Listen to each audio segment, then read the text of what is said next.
Thank you, President Zimmer. It is now my pleasure to introduce the court theater production we have tonight. It's James Errico, who is the narrator, and the cast for the SSA Historic Timeline Reenactment entitled, this is riveting, Scholarship and Service in a Changing World. Scripting and direction by Jack Tamburi, artistic associate of the Court Theater. James, and your cast, stage is yours.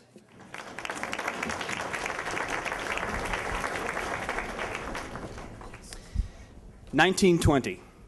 The office of University President Harry Pratt Judson, right-hand man to William Rainey Harper and his successor upon Harper's death. I was the second faculty member at the University of Chicago after Harper himself. To convince me to relocate to the wilderness of Hyde Park in 1892, he announced my appointment to the press before I'd actually agreed to it. I was the first head of the political science department and a strong advocate for the acceptance of fraternities on campus. Judson is joined by Sophonisba Breckenridge, Edith Abbott, Graham Taylor, Julia Lathrop, and Julius Rosenwald. Nesba Breckenridge. I was the first woman to graduate from the Chicago Law School, although I'd been practicing in Kentucky, where you don't need a degree to pass the bar, for some years. After earning my JD and PhD in economics, I ran the research division of the Chicago School of Civics and Philanthropy. Edith Abbott. I also received my PhD in economics from the University of Chicago. I worked closely with Jane Addams at Hull House and was Nisba's assistant at the School of Civics and Philanthropy. In 4 years, I will be named Dean of SSA, the very first female dean of an American graduate school. Graham Taylor. I'm a minister in Chicago and the founder of the Chicago Commons Settlement House, the first training program in social work of its kind. I worked along with Harper to develop the extension courses with faculty teachings here at the university. It was the initial form of the SSA. Julia Lathrop. I work with Nisba, Edith, and Jane Addams at Hull House and the School of Civics and Philanthropy. In 1912, President Taft appointed me head of the Children's Bureau, directing research and influencing legislation on child labor, juvenile delinquency, infant mortality, mothers' pensions, and illegitimacy. Julius Rosenwald. I invented mail order for Sears Roebuck and became a philanthropist guided by the equal opportunity education. Taylor and Harper's original extension courses through the Chicago Commons are wildly successful. Taylor, along with Breckenridge, Abbott, Lathrop, and Jane Addams, develop out of this program the Institute for Social Sciences and Arts. I want the institution to continue to produce competent practitioners of social work that benefit the city. Well, we are convinced that a scholarly foundation in research is the best way to understand and further develop effective social programs. I am the director of research. I snatched Nisba from the university's faculty of household administration to work with me. Jane Addams wins a Nobel Prize, and we apply to the Russell Sage Foundation, who funds our proposal to the tune of $50,000. It is 1908. The Institute becomes the Chicago School of Civics and Philanthropy, offering certifications in social work. Evidence from our research provides the foundation for our casework and our institution. We decide to recommend full integration with the University of Chicago as a professional school on par with the schools of divinity, law, and medicine. The University of Chicago is a learning institution of the highest standards. We do not teach job training. Our research standards are easily as high as yours. Only the partnership of rigorous scholarship and dedicated service can lead to social justice for all.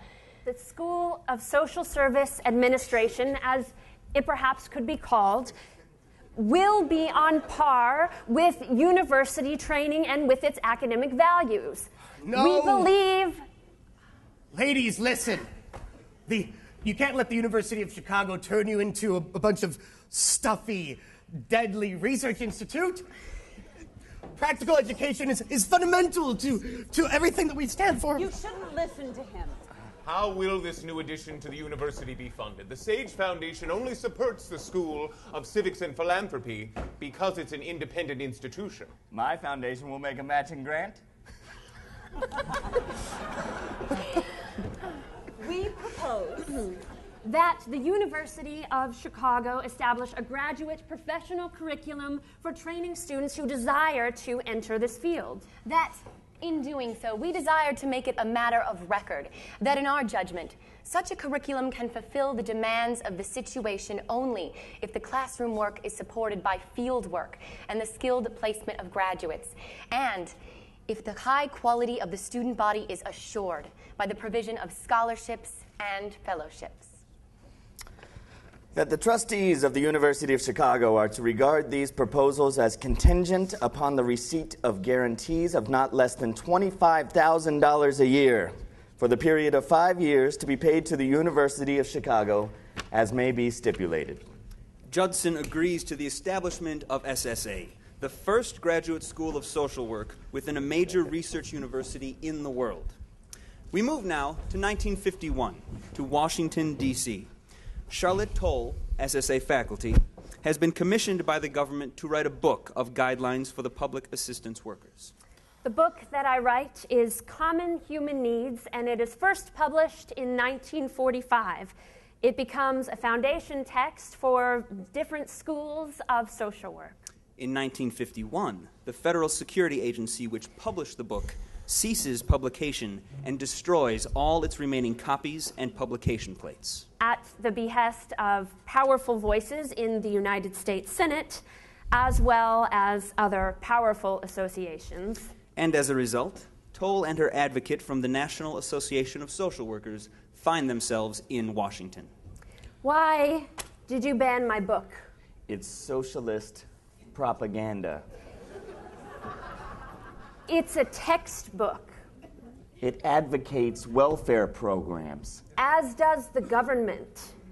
As an expedient measure to get citizens through brief periods of unemployment, not as a lifestyle of government-funded idleness. That's not in the book. Miss Toll here doesn't remember. Let me refresh her memory. Social Security and public assistance programs are a basic essential for attainment of the socialized state envisaged in a democratic ideology, a way of life which so far has been realized only in slight measure. What is the problem? Socialized state! Oh, are you even remotely aware of a little word called context? Or do censors like you just hunt for words and throw the whole book in the fire when you find them? Bill, I can handle this. Have you taken the time to read the rest of the book? The president of the American Medical Association tells me it's a description of socialized medicine. Okay, well, perhaps you both missed this part. If the institutions and agencies established to serve mankind are not to lose identity with the people, becoming self-perpetuating and rigidly unsuited to human needs, then they must continuously have the breath of life breathed into them. And what is this breath of life? It is basic understanding of individuals, a growing comprehension of their common needs, their behavior motivations, and the factors and forces that shape men to be primitive or civilized in their strivings.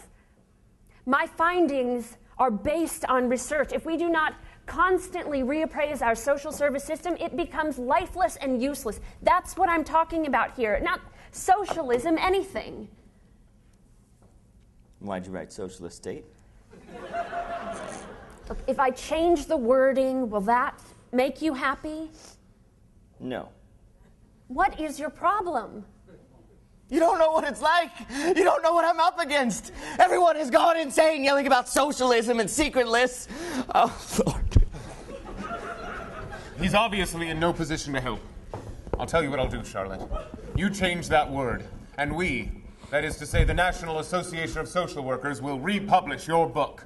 Thus, another chapter in SSA history is written.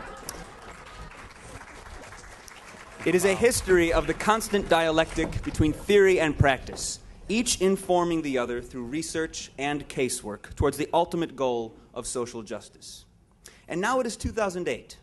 As has been the case from the beginning of the school's history, philanthropists have invested in the ideas and expertise of SSA's faculty, students, and alumni to advance understandings of social inequities and their consequences, and to design solutions to meet the needs of struggling or vulnerable people. One pair of new programs focuses SSA's mission on the human struggles of the 21st century.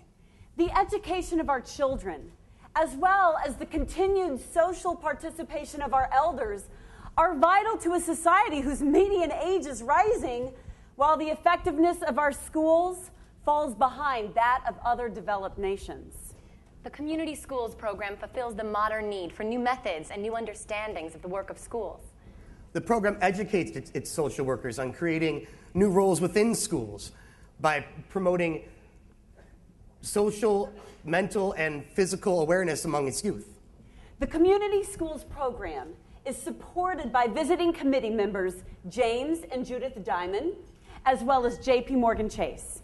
Mirroring a newfound focus on the social development of youth, the Older Adult Studies program was developed to advance the geriatric social workers' knowledge of the care that needs to be given to an ever-growing older population. The training in this program develops the social worker's capacity to respond to the older person's need for support and intervention in multiple domains. Social workers bring with them the knowledge and understanding of an older person's strengths and resiliency, as well as problem-solving and advocacy skills. The Older Adult Studies program is supported by visiting committee member Beatrice Buddy Mayer and the Hartford Fund. These new programs are perfect examples of the thinking that will lead SSA into its second century of scholarship and service. To those assembled, the School of Social Service Administration salutes your work and pledges to continue on the long path towards social justice for all people. Good night.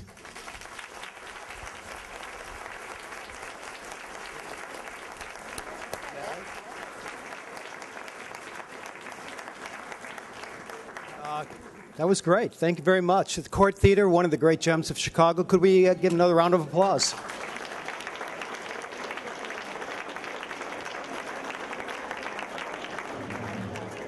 And let me give you the names of everybody who is on stage right now. That was James Errico, the narrator, and Anderson Laufer, Tony Lowry, Laura Lodewick, Marika Mashburn, Laura McKenzie, and Ryan Palmer. And that's it for tonight. But the evening continues. There's more food, and I hope you stay and enjoy the party. Thank you very much.